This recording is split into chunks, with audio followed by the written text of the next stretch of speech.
हम annals school है, उत्तर संरचनावाद, पर्यावरणवाद, इनका जो है विचारधाराओं पर प्रभाव पड़ा। उसकी समृद्धता से हमने demographic history, history of environment, statistical history, history of mentalities, मानसिकताओं का इतिहास और नया इतिहास, new history, social history, total history, इनकी बात की। हाल के दशक में जो है वो मानसिकताओं का इतिहास बहुत तेजी से आगे बढ़ रहा है। लोगों का कहना है कि भई जो अब तक अ, लिखा गया सबाल्टर्न के अंतर्गत वो आम तौर से वो कैसे अपना जीवन यापन करते थे इसी बात पर फ़ोकस रहा है। जो गरीब तबका है या दलित वर्ग है, वो कैसे अपना जीवन यापन करता था इस बात पर फ़ोकस रहा है। तो भई जो मार्क्सिस्ट हिस्टोरियंस थे या आर्थिक इतिहास के अंतर्गत भी यही लिखते रहे, तो वो कहते हैं नहीं, अब ज़रूरत इस बात की है कि वो सोचते क्या थे? जीवन के बारे में क्या सोचते थे? संस्कृति के बारे में क्या सोचते थे? एक फ्रांस के इतिहासकार हैं यूनिस वेबर। यूनिस वेबर ने कहा कि भई किसानों के मन में क्या चल रहा है उसको टटोलने की ज़रूरत है। संदर्भ बता दूँ, सुमित सरकार का, जिन्होंने आधुनिक भारत 1885 से 1947 तक की जो किताब है, वो काफ़ी डेटा वाली किताब है। उससे कहते हैं, बच्चे कहते हैं सिर दर्द होने लगता है साहब पढ़ते ही इतने डेटा और आंकड़े बताए गए हैं। तो उस किताब का अगर आप प्रीफेस पढ़ेंगे तो आप यूनिस वेबर की इस टिप्पणी को पाएँगे, जिसका मैं आपको उल्लेख कर रहा हूँ कि वो ये यूनिस वेबर कहते हैं कि भई अब किसानों के मनों को भी समझना चाहिए क्या चल रहा है। तो इस प्रकार जो इतिहास लेखन की विभिन्न गतिविधियाँ थी एनाल्स स्कूल की, वो इस तरह के सबाल्टर्न स्कूल से पहले भावभूमि तैयार करती हैं। दूसरी बात, मार्क्सिस्ट जो शाखा है, मार्क्सवादी लेखन है, उससे ही ये सबाल्टर्न स्कूल विकसित होता दिखाई पड़ता है। यहाँ तक कि सुमित सरकार सीमित अर्थों में पहले अपने को सबाल्टर्न स्टडीज़ की तरफ मोड़ रहे थे, बाद में उन्होंने अपने को वापिस कर लिया। तो आगे जो बहुत सारे हिस्टोरियंस हैं जिनकी चर्चा धीरे-धीरे हम देखते जाएँगे, वो हमें लगातार दिखाई पड़ती है। तो ये जो है ना सबाल्टर्न, ये क्या कहती है, हिस्ट्री फ्रॉम बिलो, निम्न वर्गीय प्रसंग, है ना? नीचे से इतिहास को देखा जाने चाहिए और वो कहते हैं कि असली इतिहास यही है, जनता का इतिहास लेखन भी इसे कहा जाता है। जैसा मैं पहले कह रहा था कि भई अगर ये जनता का इतिहास है तो जो अब तक लिखा गया वो क्या है? तो इस प्रश्न का सारे सबाल्टर्न हिस्टोरियन ये कह के उत्तर देते हैं कि वो जो है वो अभिजनवादी इतिहास लेखन था। जिसको अपन कहते हैं एलीट क्लास हिस्ट्री थी और जिसमें समाज के निम्नतम वर्ग की भावनाओं एवं प्रत्यक्ष अप्रत्यक्ष रूप से उनके क्रियाकलापों की अवहेलना की गई, यानी नजरअंदाज किया गया। तो इस अभिजनवादी या अभिजात वर्गीय इतिहास के पास जनता की समझ में योगदान देने के लिए कुछ भी नहीं है, ऐसा भी सबाल्टर्न हिस्टोरियन कहते हैं।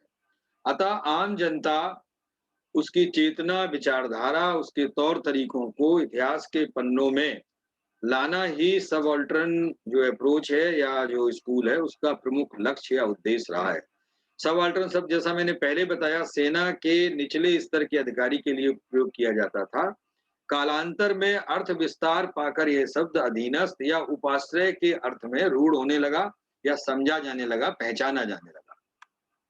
हाँ, आगे भारत की बात सीधे-सीधे प्रारंभ करते हैं। तो एंटोनियो ग्राम्शी ने इसकी शुरुआत की और भारत में जो बताऊँ, रणजीत गुहा, एक नाम आपको अच्छी तरह याद रखना चाहिए, रणजीत गुहा। रणजीत गुहा ने एसएस शॉर्ट में बोलते सबाल्टर्न स्टडीज़, हिंदी में हुआ निम्न वर्गीय प्रसंग। ये सीरीज़ है जिसमें लगभग 11 अब तक उस सीरीज़ के वॉल्यूम आ चुके हैं। तो पहले और दूसरे वॉल्यूम का संपादन ये जो है रणजीत गुहा साहब ने किया। तो ये जो सबाल्टर्न स्टडीज़ है, ये प्रकाशित होने से पहले ये तब आम जनता के इतिहास के पन्नों पर नज़र आने लगी थी सबाल्टर्न विचारधारा। जनता का जो दिमाग और दिल, विचारधारा, विकल्प इतिहासकारों के लिए पहले नगण्य से रहे थे। अगर यदाकदा ऐसे किसी दरिद्र सुदामा का वर्णन होता तो गैर मौतकों तौर पर वो अचानक या किसी उदाहरण में अभिजात राजनीतिक अखाड़ों में ताल ठोकते नजर आते थे या पेट के वास्ते जो लिखा जाता था। यही कारण है कि जहाँ हम भारतीय जन की सोच में फ़िक्र, उनकी मर्म, भेद, आकांक्षाएँ, तमन्ना, आशा, निराशा, कथन, पाठन, यत्न, यानी वो क्या प्रयास करते थे, इसके बारे में जितना कुछ जानते हैं, वो सतही और छिछला है, बहुत कम है। ये दावा कौन कर रहा है? सबाल्टर्न हिस्टोरियंस कर रहे हैं, अधीनस्थ जो उपाश्रयी शाखा के इतिहासकार हैं, वो करते हैं। तो अब वो ये कहते हैं कि भई सबाल्टर्न स्टडीज़ में हमारा प्रयास आम जनता, गरीब, किसान, चरवाहा, गोला, गोली, गुलाम, चाकर, दलित, मजदूर, महिलाएँ, स्त्री समाज आदि की जो उदारावस्था तक सीमित न रहकर सोच-विचार तक पहुँचने का लक्ष्य है। जिसकी विभिन्न स्थानीय अथवा क्षेत्रीय इतिहास लेखन में पर्याप्त गुंजाइश है। राजस्थान के इतिहास लेखन में अभी तक विभिन्न शिल्पी जनजातियों के साथ-साथ विभिन्न कलाकारों एवं निम्न वर्गीय समुदाय के इतिहास प्रसंगों को शामिल करने का कार्य शेष है। यह मैं शोधार्थियों के लिए टारगेट करके कह रहा हूँ कि जो शेष है वो कैसे पूरा होगा? जब आप जैसे युवा शोधार्थी पीएचडी विभिन्न शोध परियोजनाओं में इन विषयों का चयन करेंगे। यहाँ तक यद्यपि यहाँ कार्य 20वीं शताब्दी के अंतिम 2 दशकों में प्रारंभ हो गया था। ये कार्य तो शुरू हो गया है, हम अभी बाद में आपको बताएँ कुछ शोध पत्र वगैरह जो लिखे गए, शोध प्रबंध भी लिखे गए।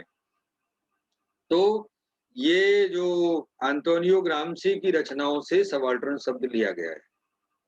अब ऑब्जेक्टिव सवाल अगर बनते हैं तो यहीं से बन जाएगा भई कि सबाल्टर्न का पहला प्रारंभ कहाँ से हो रहा है? तो एंटोनियो ग्राम्शी से हो रहा है। भारत में उपाश्रयी इतिहास लेखन के प्रमुख जो इतिहासकार हैं, वो सबाल्टर्न स्टडीज़ के एक प्रमुख संस्थापक रणजीत गुहा को माना जाता है। इसकी चर्चा भी मैं पहले कर चुका हूँ और ये भी बता दिया कि पहले जो 2 खंड हैं सीरीज़ के उन्होंने संपादित किए हैं और इसमें जो है दोनों खंडों में 14 लेख पेपर रिसर्च पेपर शामिल हैं जो भारतीय समाज के दलित वर्गों, काश्तकारों, आदिवासियों से संबंधित हैं। और ये भी बता दूँ कि इनका आपस में कोई तालमेल नहीं है, ये हर लेख अपने आप में एक स्वतंत्र लेख है। प्रथम खंड में गुहा ने जो भूमिका और प्रस्तावना में लेख लिखे हैं, वे निम्न वर्ग के प्रसंगों और एंटोनियो ग्राम्शी के आह्वान से उत्प्रोत हैं। ठीक है। अब ये जो अधीनस्थ वर्ग के इतिहास लेखन के ग्राम्शी ने क्या स्टडी क्या हो, मेथोडोलॉजी क्या हो जिसके बेस करके लिखा जाए। तो इन्होंने 6 सूत्रीय एक पद्धति बताई है जिसकी प्रशंसा में रणजीत गुहा ने सबाल्टर्न स्टडीज के प्रथम पृष्ठ पर इसकी प्रशंसा करते हुए इनको एक काफ़ी आइडियल नमूना हो सकता है। और वो जो 6 सूत्र हैं उनकी कसौटियाँ इन्होंने बताई जो अपन समझ सकते हैं। एक तो ये कह रहे हैं कि आर्थिक उत्पादन के क्षेत्र में रूपांतरणों द्वारा महातत के सामाजिक वर्गों का निष्पक्ष निर्माण, राजनैतिक शक्तिशाली जो शक्तिशाली राजनीतिक निर्माण के साथ इनका सक्रिय अथवा निष्क्रिय और अपने स्वयं के दावों पर बल देने के लिए इन निर्माणों के कार्यक्रम को प्रभावित करने का प्रयास। शक्तिशाली वर्गों की नई पार्टियों का जन्म जो निम्न वर्गों के उत्थान सुरक्षित रखते हुए उन पर अपना नियंत्रण कायम रखना चाहते हैं। सीमित और आंशिक चरित्र के दावों पर बल देने के लिए जिन निर्माण को स्वयं निम्न वर्ग तैयार करता है जिस निर्माण को, वे नए निर्माण जो प्राचीन ढांचे के अंदर निम्न वर्ग की स्वायत्तता पर बल देते हैं, उनको भी इन्होंने अपने अध्ययन उसमें पद्धति में शामिल किया है। और वे निर्माण जो अविभाज्य स्वायत्तता पर बल देते हैं, भले ही वो एक कॉमन जो पावर है उस पर बल देते हैं, उसको ये कहते हैं कि इतिहास में अध्ययन क्षेत्र बनाया जा सकता है। अब दो ये जो निम्न वर्गीय प्रसंग है, वो निम्न की स्वायत्तता पर बल देता है। इन 6 चीज़ों को अगर आपने थोड़ा-थोड़ा समझा तो एक तो ये अपनी ऑटोनॉमी स्वायत्तता पर बल दे रहे हैं। और जो कॉमन जो ये कहते हैं कि उस तरह का सह-संबंध वाला संबंध उसमें भी ये चाहते हैं कि भई इनका प्रमुख रूप से महत्व माना जाए और गिनाया जाए। उपाश्रयी इतिहासकारों ने जो पृथक्करण किया वह मार्क्सवाद की पद्धति से हटकर है। जैसा मैंने कहा जन्म तो इनका मार्क्सवाद की भावभूमि से होता है, किंतु धीरे-धीरे अपने को उससे पृथक कर लेते हैं। सांस्कृतिक और सामाजिक स्तर पर भी दोनों वर्गों में भिन्नता थी। उपाश्रयी प्रवृत्ति की कार्रवाई, जागृति और संस्कृत के लोकप्रिय अथवा निम्न अथवा अधीनस्थ की स्वायत्तता के उपेक्षित आयामों को ये खोजने का प्रयास करते हैं। सबाल्टर्न स्टडीज का जो सर्वाधिक प्रमुख तर्क है वो यह है कि अवजात वर्ग का जो अध्ययन है वो निम्न वर्ग पर आधारित है। जो कहते हैं जो उनकी उपलब्धियां हैं अवजात वर्ग की वो निम्न वर्ग पर आधारित है। राष्ट्रीय आंदोलन के प्रत्येक चरण में आम जनता की भूमिका प्रमुख थी, यहाँ तक कि भारतीय राष्ट्रवाद के निर्माण एवं विकास में भी जनसाधारण की भूमिका को भुलाया नहीं जा सकता है। अतः उपाश्रय वादियों ने इस बात पर खेद प्रकट किया कि जो कॉलोनियल इंडिया है, उपनिवेशिक भारत है, उसका इतिहास लेखन किसी प्रकार की शीघ्रता से भारतीय राष्ट्रवाद के इतिहास लेखन का रूप लेता जा रहा है और उसमें जो निम्न वर्गीय प्रसंग है या जो अधीनस्थ उपाश्रयी लोगों का योगदान है उसकी चर्चा नहीं हो रही है, इनकी चिंता है। और ये कहते हैं इतिहास लेखन की ये प्रमुख भूल भी इन्होंने बताई कि राष्ट्रवाद के निर्माण अंत में राष्ट्र को स्वाभिमानी बनाने के लिए उनके योगदान को स्वीकार न करना एक ऐतिहासिक असफलता इतिहास लेखन की बन जाती है। इतिहास की इस असफलता अथवा विसंगति अथवा रिक्तता को पूर्ण करने का दायित्व तो सबाल्टर्न ग्रुप द्वारा संभाला जा रहा है। राइट। अब जो प्रारंभिक जो बातें हैं उपनिवेशवादी विरोधी लेखन में संशोधन करने में ये कहते हैं हम सहायता करेंगे। जैसा हमने प्रारंभ में कहा था कि ये प्रतिवाद या प्रतिरोध का इतिहास लेखन अब कहा जा सकता है इसको। तो ये कह रहे हैं कि भाई सावधानी पूर्वक एकत्र किए गए गांव स्तर के आंकड़ों द्वारा गुजरात के राष्ट्रीय जो का राष्ट्रवादी काश्तकार या किसान थे उन पर डेविड टॉर्डीमैन की एक पथ प्रदर्शक खोज थी, उन्होंने जो काम किया। उत्तर प्रदेश के स्थानीय कांग्रेस संगठन की ताकत और कृषकों के लड़ाकूपन के मध्य संबंधों के बारे में ज्ञानेंद्र पांडे ने जो तर्क दिए। प्रोफेसर ज्ञानेंद्र पांडे को मुझे पास से देखने समझने का मौका मिला दिल्ली विश्वविद्यालय में। पैच छोटे-छोटे पैच पर काम करते हैं सर और अवध के क्षेत्र पर इनका काफ़ी काम है। बिहार के जिलों पर किस तरह से सबाल्टर्न वर्ग ने राष्ट्रीय आंदोलन के दौरान किसान आंदोलनों में भूमिका अपनी निभाई, उसको भी प्रोफेसर ज्ञानेंद्र पांडे ने बड़ी कुशलता पूर्वक और स्रोतों का प्रयोग करते हुए प्रस्तुत किया है। गांधी की चमत्कारी शक्तियों के बारे में दूसरा महत्वपूर्ण नाम आ रहा है शाहिद अमीन का। एक बार वापस दोहरा दूं, रणजीत गुहा का मैंने नाम लिया है, ज्ञानेंद्र पांडे का नाम लिया है। अब तीसरा जो नाम आ रहा है शाहिद अमीन। शाहिद अमीन भी भारत में एक सबाल्टर्न हिस्टोरियन के रूप में स्थापित इतिहासकार हैं, है ना? तो शाहिद अमीन साहब ने जो विश्लेषण किया है वो गांधी की चमत्कार शक्तियों में यह प्रदर्शित करने का प्रयास किया कि राजनेताओं के संदेशों को लोगों ने उनकी चमत्कारी शक्ति को समझकर अपना लिया।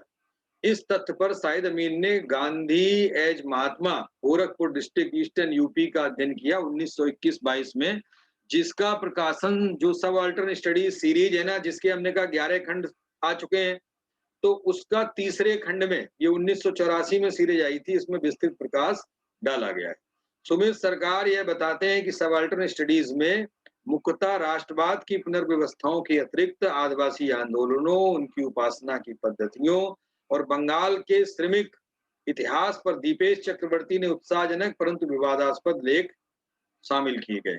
सबाल्टर्न गुट ने सामूहिक सांप्रदायिकता और जिमीदारों के प्रति काश्तकारों के दब्बूपन के अध्ययन का भी प्रयास किया है, जिनका अध्ययन उन्मूलनवादी इतिहासकारों के बल की बात नहीं थी। ठीक है। अब मैं ये अभी इतिहास के प्रसंग से लेके आपको समाज शास्त्र तक ले जाऊंगा, है ना? जहां मुझे लगता है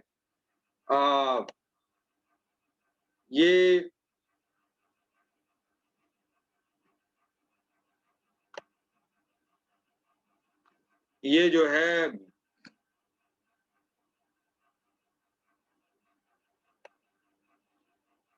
टेक्निकल थोड़ा इसमें इशू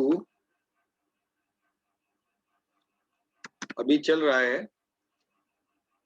तो इस तरीके से ये जो अभी हम बात कर रहे थे कि जिमीदारों के प्रति जो काश्तकारों का, किसानों का दब्बूपन था, उसके अध्ययन पर बल किया है। अब जरा आप लोग अपना अगर मन मस्तिष्क थोड़ा केंद्रित करके दौड़ाएं राजस्थान के बारे में। राजस्थान में जिस तरह किसान आंदोलन हुए हैं, सामंतवाद का जिस तरह प्रतिरोध हुआ है, आपको बिजोलिया बीए में दलपत जी पढ़ाते होंगे, बिजोलिया किसान आंदोलन, हमने आपको पढ़ाया था। तो विजय सिंह पथिक से लेकर के रामनारायण चौधरी, माणिकलाल वर्मा, इनकी जो भूमिका है, तो ये किसानों के दब्बूपन को और किस तरह किसान महिलाएं विजय सिंह पथिक को बिजोलिया में अपने घरों में छिपा लेती हैं, जब ठिकानेदार के जो आ, सिपाही पकड़ने आते हैं गुमास्ते, तो उनको छिपा लेती हैं। तो इस तरीके से राजस्थान में सबाल्टर्न स्टडीज की भावभूमि को समझते हुए शोध कार्य की महती आवश्यकता है। मैं एक बात और केंद्रित कर दूं, मेरे शैक्षिक जीवन के प्रारंभ में और श्रीमान दलपत सिंह जी ने जो एमए में डिसर्टेशन तैयार किया था, वो इनकी गहन प्रयास और एक पैच स्टडी, छोटे इन्होंने सिर्फ जो है उसमें जो आहुआ ठिकाना था उसका अध्ययन प्रस्तुत किया था। तो वो भी इनकी तरुण दृष्टि, अगर उसको रिवाइज करके प्रस्तुत किया जाए तो मुझे लगता है कि वो राजस्थान के उसमें एक अच्छा काम साबित हो सकता है। तो ये बहुत से ऐसे क्षेत्र हैं जिनमें अ, उपाश्रयी दृष्टि से काम किया जा सकता है। अब जरा जो प्रमुख है कि ये अ, स्त्री जीवन संबंधी क्या-क्या काम हो सकता है? स्त्री जीवन संघर्ष के प्रश्न पर सबाल्टर्न इतिहासकार एक मत हैं कि राष्ट्र में स्त्रियों की अपनी स्वतंत्र सामुदायिक अस्मिता है। पार्थ चटर्जी का राष्ट्र और उसकी महिलाएं में व्यक्त स्थापनाओं में ये घोषित किया गया है कि राष्ट्र के इतिहास के अंतर्गत स्त्रियों का इतिहास नहीं लिखा जाना उनके साथ एक विश्वासघात है। यद्यप कालांतर में 19वीं 20वीं शताब्दी के जीवन के विभिन्न पहलुओं पर, स्त्री जीवन के विभिन्न पहलुओं पर इतिहासकारों ने प्रकाश डाला है। इस दृष्टि से गेल मिनॉल्ट ने 1997 में women education and Muslim reform in colonial India तथा करुणा चनाना ने, नीता कुमार ने बनारस के शिल्पियों पर लिखने के बाद भारत के विषयों पर, इस तरह के सबाल्टर्न विषयों पर कुछ टिप्पणियां अपने शोध निबंधों के अंतर्गत की हैं।